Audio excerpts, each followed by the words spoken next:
The road to the mountains twisted like a snake, each turn slower than the last as Derek coaxed his aging pickup around curves he thought he'd left behind when he signed the deed 6 months ago.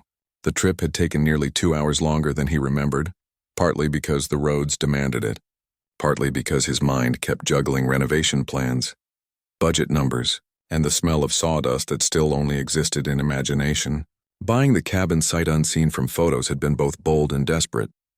Remote location meant lower price, and a remote retreat was exactly what he wanted. Silence, solitude, a place to pour his effort into something his own hands could build upon. But as he climbed higher, toolbox rattling in the back seat, he noticed something wasn't right.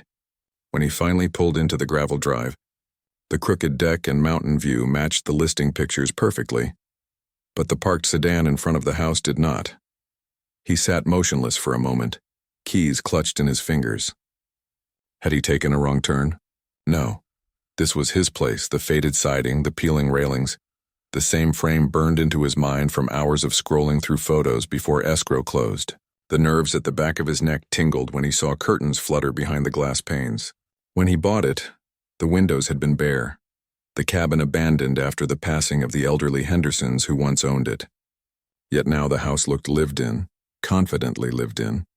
Derek stepped out slowly, crunch of gravel beneath his boots, and approached the door more cautiously than he ever imagined he would approach property, for which he had signed checks, filed taxes, and held insurance. He turned the knob with his own key, hand steady, breath quick. The door opened to the kind of domestic scene that would have been utterly comforting if it hadn't been so completely wrong. The smell of coffee hung in the air. A radio hummed faintly somewhere in the kitchen. And then she appeared, mid-50s, apron draped over jeans, wiping her hands on a dish towel as if his entry had merely interrupted her routine ironing session. She looked him dead in the face and said the words that froze him in place. "This is HOA property now." She said it with the conviction of a security guard or a cop, voice clipped and official, tone rehearsed. Then before Derek could respond, she lifted her phone and announced clearly, "Yes, this is HOA security. I have a trespasser inside the dwelling." The absurdity almost made him laugh. A trespasser, in his own cabin.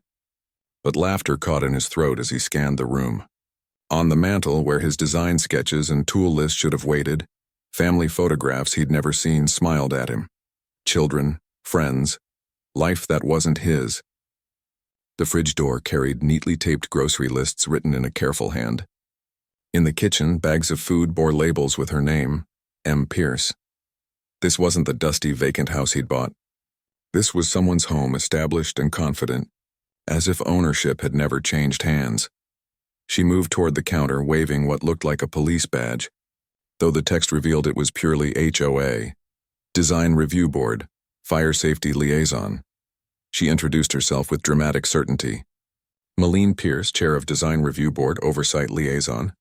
Emergency authority was filed due to abandonment status after the previous owners passed away. She pulled formal documents from a folder as if rehearsed and stacked them neatly on the counter, stamped with HOA emblems, citing obscure clauses of vacant property maintenance during fire season. Derek stood his ground, his shock slowly settling into balance. He unclipped his phone and hit record, camera steadying on this woman in his kitchen. The more she spoke, the more her lines sounded memorized rather than natural. He cut her off by carefully producing his own stack of documents from his satchel. Title deed, escrow closing, property insurance, everything tying him legally and financially to this exact address. He slid them forward. "I bought this cabin 6 months ago." Legal closing, recorded with the county. "This is my retreat." Her eyes flicked to the documents as though glancing at doodles. She barely blinked before sliding the papers back toward him. "That's wonderful you completed a purchase," she replied smoothly.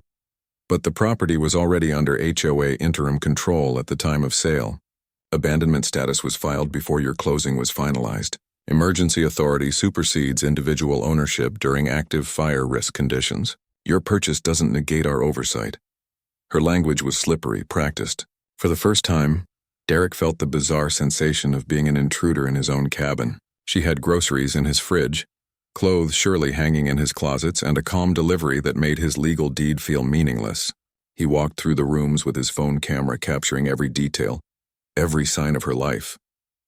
Her coats in the closet, her dishes in the drying rack. Mail on the counter addressed to M. Pierce, Fire Safety, Mountain Association. Each piece of reality stacked against his sense of belonging, creating a world where she felt like the rightful owner. Inside a folder beneath the counter lay the so-called abandonment report. Derek pulled it out. The date stamped at the top nearly made him choke. It had been filed literally one day after his closing. HOA paperwork that usually took weeks had miraculously been processed overnight, granting her caretaker authority with surgical timing. The ink on his deed had barely dried before she declared his cabin abandoned. The slam of a car door outside shattered the tense silence. Through the front window, Derek watched a sheriff's deputy step purposefully out of her cruiser, radio crackling. The woman in the apron, this self-declared HOA guardian, smiled faintly as though she had won the round before it began. Derek braced himself as Deputy Maria Santos approached, prepared to sort out what had already crossed from laughable to threatening. For the first time since closing, Derek felt the sting of losing control over the mountain retreat he thought was finally his. When Deputy Santos left, her calm but detached words still echoed like an unwanted verdict. This looks like a civil authority dispute, not a criminal trespass. You'll need to resolve this through legal channels. Derek stood in the living room of the cabin he had legally bought, surrounded by someone else's groceries, clothes, and mail, feeling more like a squatter than the actual owner. And then the blow came harder, a text alert from the county building department. His renovation permit was frozen pending oversight claim review. He stared at his screen, pulse pounding. The contractor he'd already dropped $15,000 in non-refundable deposits onto would have to sit idle. His mortgage and renovation loan payments would continue, while this woman lived rent-free in his house armed with HOA badges and fast-tracked paperwork. Every minute of legal limbo now had a dollar sign attached. That evening, he drove down to the only nearby neighbor he vaguely remembered seeing on his scouting trip, an older man named Harold Brennan. Harold was watering his vegetable garden, an image calm enough to steady Derek's outrage for a moment. When Derek stumbled through the story, Harold listened with a frown deepening into concern. Inside Harold's living room, a throwback of plush carpet, worn drapes, and the faint tick of an old wall clock, Derek spread his purchase documents across the coffee table. The closing date, the escrow stamp, title transfer forms, insurance slips. The ink was solid proof he owned what a woman named Malene was illegally ironing inside. Harold adjusted his reading glasses, tapping the dates with the focus of someone who had once spent a career tracking small details for big stakes. Your purchase timeline is crystal clear, Harold said, voice slow and precise. Escrow closed March 15th. Title recorded the same day. What bothers me is not your documentation, it's theirs. He leaned back, pushing an eyebrow up. I've lived here 22 years. HOA paperwork never moves fast. It takes weeks to decide the color of a fence panel. Yet somehow a caretaker subsidy was voted on the very day after you signed closing. That speed isn't efficiency. That's orchestration. Derek felt a chill as Harold shuffled off, returning with an enormous binder swollen with printed HOA emails, newsletters, and minutes, the kind of archive only a long-term resident, equal parts frustrated and dedicated, would keep. This right here is every communication from the HOA for the last 2 years, Harold explained, laying down the weight of community politics. If they'd been planning real caretaker oversight for your property, it should be here. Letters, notices, attempts to reach out. At minimum, some acknowledgement the cabin had sold. For the next hour, they inspected page after page. Meeting budgets filled with line items about shrub trimming and signage repairs, circulars reminding residents about parking rules, but nothing, not a single line about Derek's cabin being registered as abandoned, or any effort to contact him about assuming ownership. Then Harold stopped, index finger jabbing at one page dated March 16th. Derek leaned closer, reading aloud. Motion passed. Approve caretaker subsidies for vacant mountain properties following Henderson estate transition. Disbursement authorized, oversight continued, financial waivers applied due to extended vacancy. Harold's voice darkened. That was one day after you closed. No announcement, no due diligence, just a vote to lock her in as a subsidized caretaker. And no record they even looked to see if the property had already changed hands. The implication sank like ice into Derek's chest. Malene hadn't accidentally overstayed her welcome. She'd known the Hendersons, slipped in as a volunteer caretaker the moment they died, and then cemented her position when the board rubber-stamped her stipend. By the time Derek bought the house, she was already drawing $800 per month from HOA dues. $800 for nearly 2 years, over 19 grand, paid to someone who had been living in a cabin she didn't own. Derek shook his head, torn between rage and disbelief. So I've been paying mortgage and insurance on top of taxes while she collected rent money for squatting here. And not just here, Harold added grimly. He thumbed another section of the binder. See this? Another house down the road. Same pattern. Elderly couple dies. Property sits idle. They install a caretaker. Subsidy approved. No sale ever occurred on that one, so it slipped under radar. But I'm telling you, it's the same kind of setup. They never rescinded those stipends. Suddenly, the fraud swirled larger than just his cabin. The HOA had turned grief and vacancy into a payout scheme. Dead owners, no family, empty houses, they were all targets. Caretaker roles became permanent addresses, complete with monthly checks disguised as emergency oversight. Derek clenched his fists, staring at Harold's meticulous records. Every new page only deepened the scheme's outline. Not oversight, not maintenance, but organized profiteering. Harold leaned back heavily, sighing. She's been in that cabin since early 2023. First quietly, then subsidized. You bought it in March. They never stopped her payment stream, never notified you, never handed control back. Maline's living on your property and banking a stipend while painting herself as the fire safety savior. This isn't oversight anymore, it's exploitation. Derek left Harold's house that night with a manila folder under his arm, heavier than any toolbox he'd carried up the mountain. Inside sat 2 years of proof: HOA negligence, subsidy votes, and Maline's shadow residency. What started as one trespasser now looked like a deliberate loophole large enough for an entire racket. His phone buzzed. A reminder from his contractor. Deposit deadline tomorrow. If permits stay frozen, we reschedule into next month.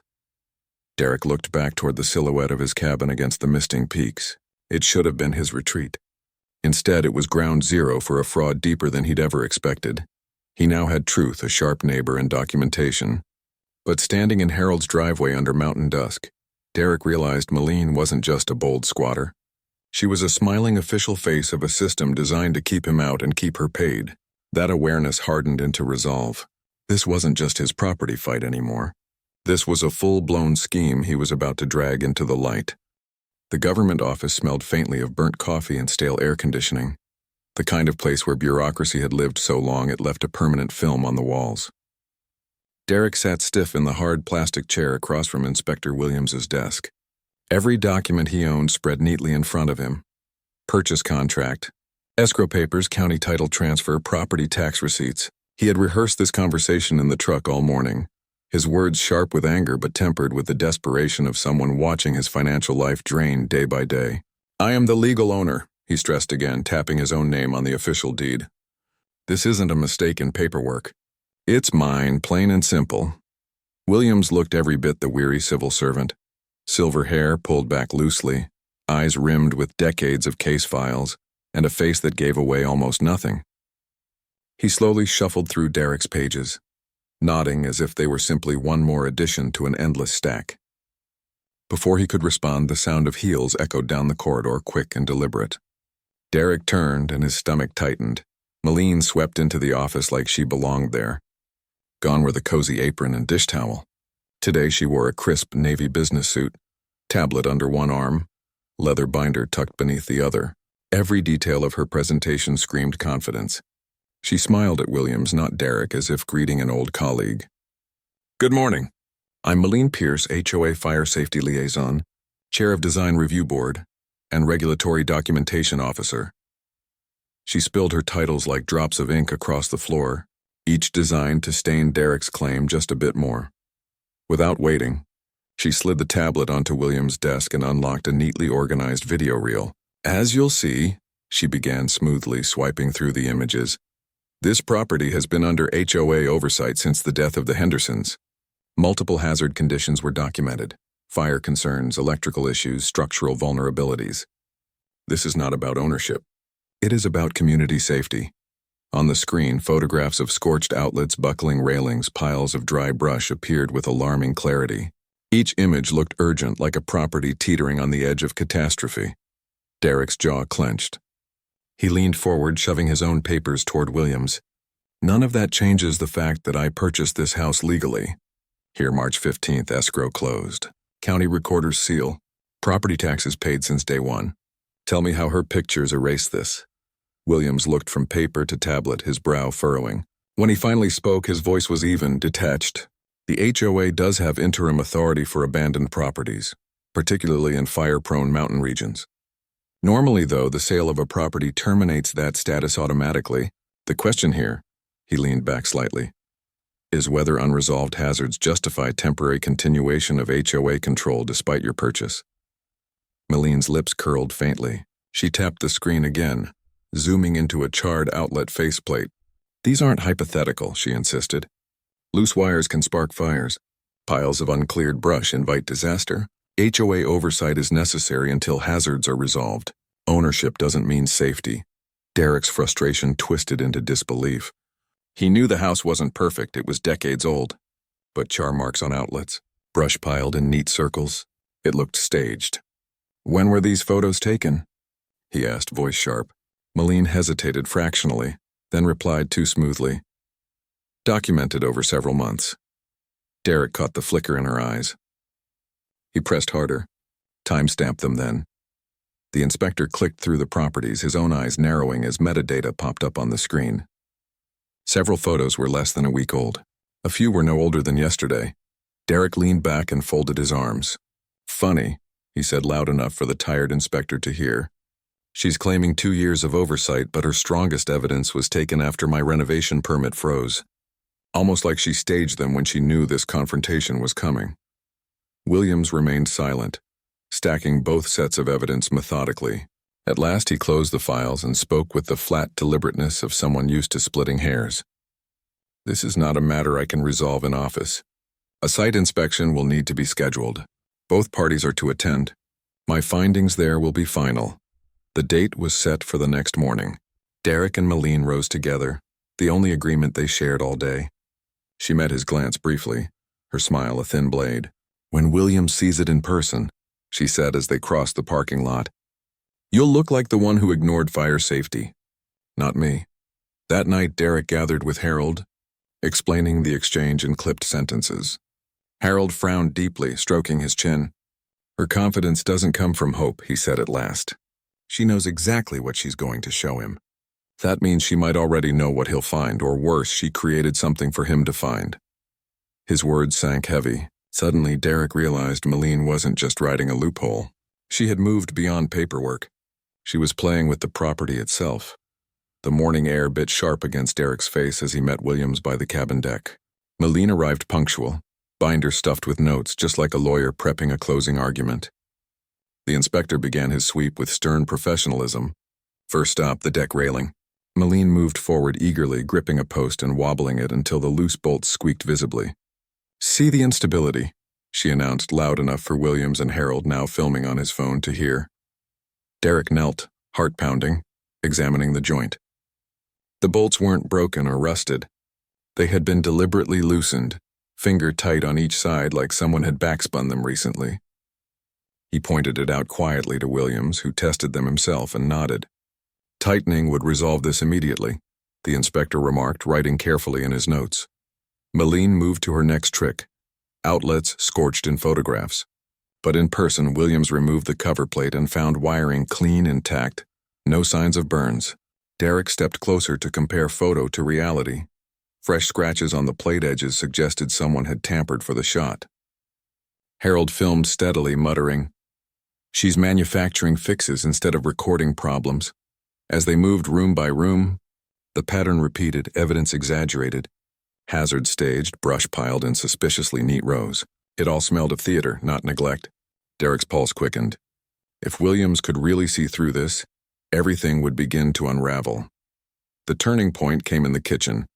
Behind cleaning supplies tucked in a cabinet, Williams discovered a small spiral notebook. His brows raised as he flipped the pages. Each line looked eerily like a to-do list. Loosen deck bolts slightly, photograph. Remove faceplate for outlet scorch photo. Pile brush near wall for hazard shots. Derek felt his jaw tighten while Harold whispered, "Gotcha." Williams looked up at Maline, whose face had drained pale. These appear to be instructions, Williams said evenly, for creating hazards rather than correcting them. For the first time since she entered the room, Maline's practiced smile wavered. Inspector Williams's final words at the site visit still rang in Derek's ears. This property shows no conditions requiring interim HOA supervision. Evidence suggests deliberate staging of hazards. Interim authority is terminated effective immediately. Derek had finally won the battle on paper. His permits were restored, the abandoned label removed, and Williams' notes would wipe out Maline's claims completely. Contractors could now come back and start the long-delayed renovation. For the first time in months, Derek drove home with hope, yet that hope carried a shadow. As Harold had warned, a person who plans sabotage so carefully doesn't just fold after one failed inspection. Derek remembered the small black notebook filled with Maline's step-by-step hazard creation. She had practically storyboarded her fraud. Lists that read like a playbook: loosen bolts, take pictures, remove outlet covers, pile brush near walls. Somebody who documents crime that neatly either isn't ashamed or isn't finished. That night, Derek lay in bed listening for sounds that weren't there. Every creak sounding like footsteps, every gust of wind like a door being tugged. By 11 p.m., he could no longer sit still. He drove back up to the cabin, finding Harold sitting on his porch with a flashlight. Couldn't sleep, Harold admitted, jacket thrown over pajama stripes. I keep thinking about that notebook. She made a whole strategy for false evidence. People like that don't just walk away quietly. Derek agreed, and together they decided to circle the property just in case. The house itself looked normal. Windows reflecting moonlight, deck standing sturdy again after Williams' tightening test. But as they rounded the side, the faint, deliberate whine of a drill drifted through the night stillness. Derek's heart slammed.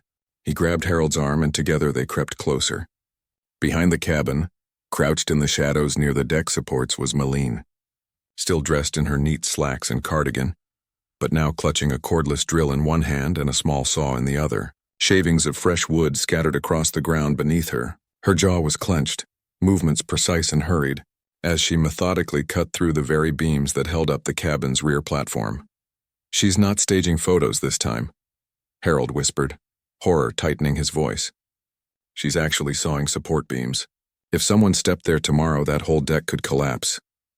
Derek fumbled out his phone, thumb pressing the record button. The lens caught the green glow of the drill, the pale heap of wood dust, the unmistakable sound of sabotage.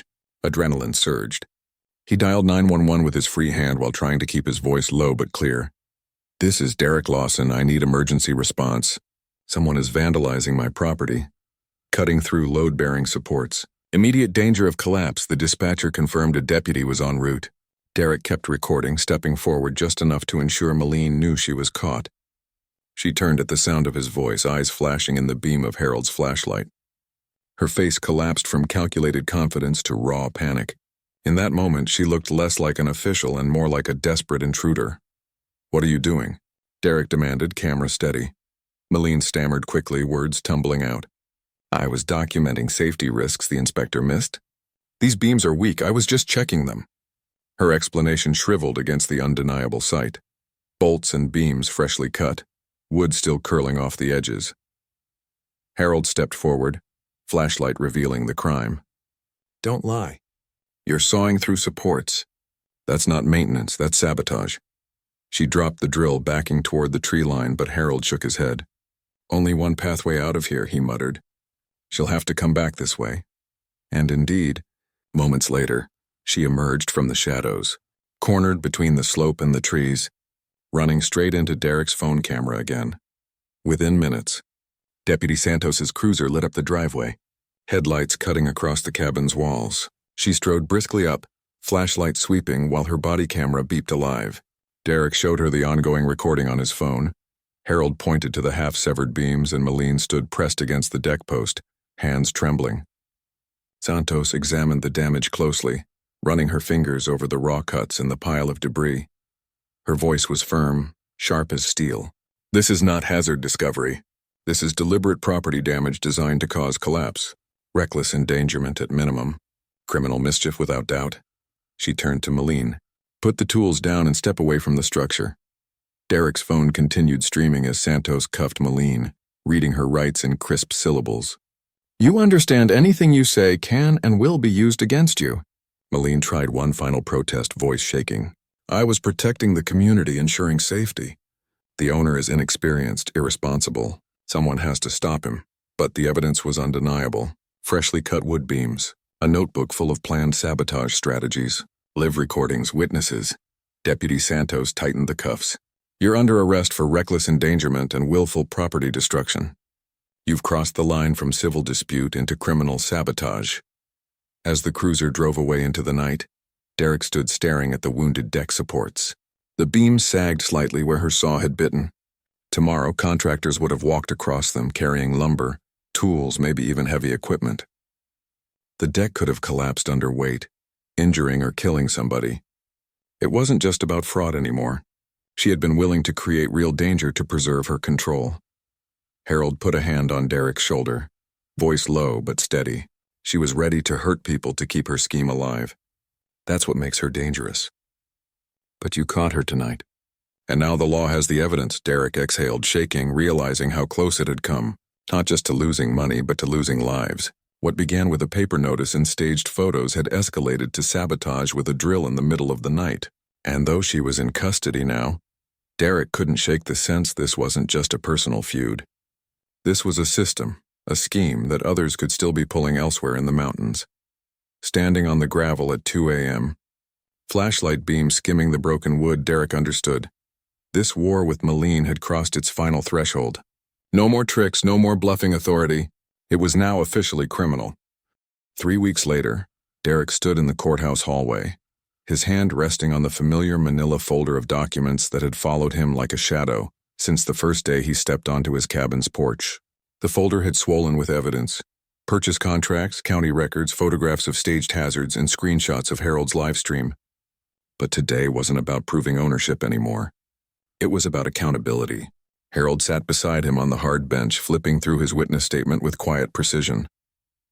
They can't spin their way out of this, Harold murmured, adjusting his glasses.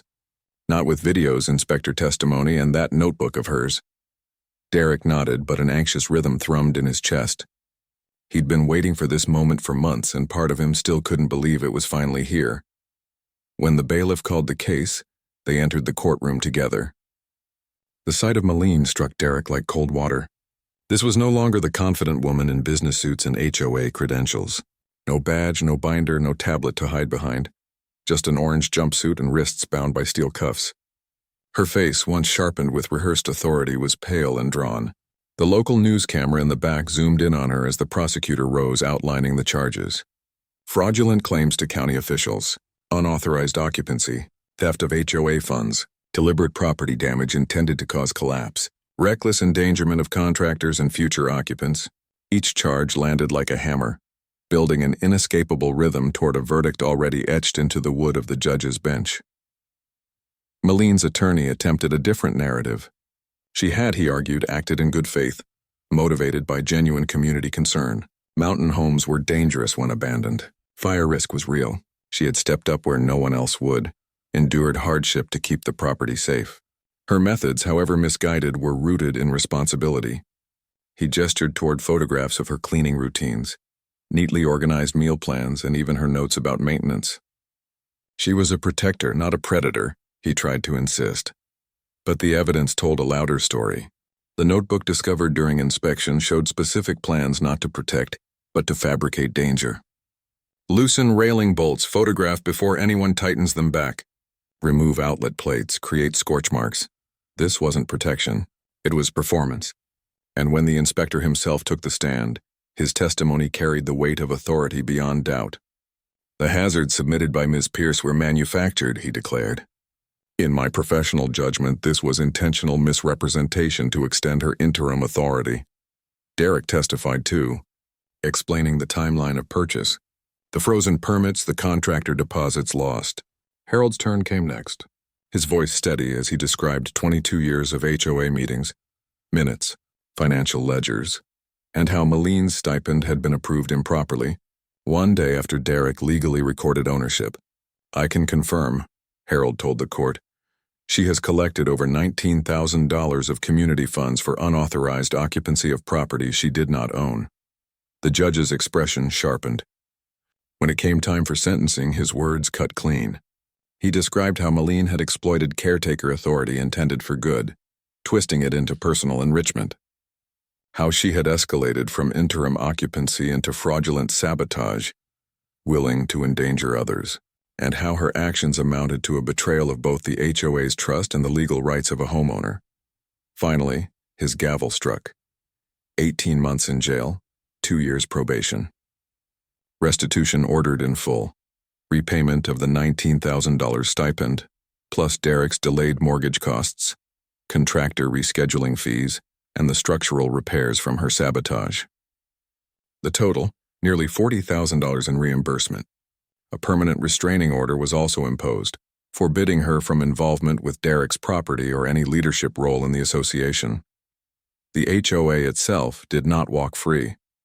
The judge ordered a comprehensive audit of the allowance program, with county oversight required for any future caretaker arrangements. Malene was officially stripped from all HOA positions, and her manipulations shone under a spotlight that the board could no longer ignore. For Derek, it meant more than personal justice. It meant the system that had enabled her could no longer silently repeat the scheme on other vulnerable properties. Walking out of the courthouse into crisp mountain air, Derek felt lighter than he had in months. He and Harold stopped at a cafe on the way home, sipping coffee over the irony of it all. "Imagine that," Harold said with a dry chuckle. "She tried to bleed you dry, and in the end she winds up funding your renovation." Derek smiled faintly into his cup. Maybe the mountain gods are real after all. Months later, Derek drove up the winding road again. This time, no strange car waited in the driveway. Instead, his contractor's trucks were parked neatly outside, the deck replaced with sturdy beams that gleamed under fresh sealant. Inside, the cabin had transformed. New wiring, modern appliances, fresh paint. Every corner bore the mark of workers who finally completed the job without interference. On the porch sat Harold as promised, managing things with the diligence of a true neighbor. "Final inspection passed this morning," Harold said proudly, handing Derek the clean report. "You're good to go. It's all yours, officially and fully." They sat on the rebuilt deck as the late sun dropped behind the ridgeline, golden light turning the cabin walls warm again. Derek looked out at the vista he had once doubted he'd ever truly own. His mortgage payments still rolled in. The work had cost him sleepless nights and tense days. But the cabin wasn't just standing, it was his, in every sense of the word. He thought back to Malene's smug line in his kitchen. "Maybe you should be thanking me." At the time, it had enraged him. But now, as he looked around the finished retreat, he realized the irony. In a way, she had paid for all of this. Her fraud had delayed him, but her restitution had built the house stronger than ever. The scheme that nearly destroyed his investment ended up funding its restoration. Ownership, Derek thought, wasn't just about deeds on file. It was about persistence. Truth bends under lies for a time, but it doesn't break. Sitting back in a newly built Adirondack chair, cup of coffee steaming in his hands, Derek smiled for the first time in half a year. The mountain was quiet. His cabin was alive again, and at last victory tasted as solid as the timber beneath his feet.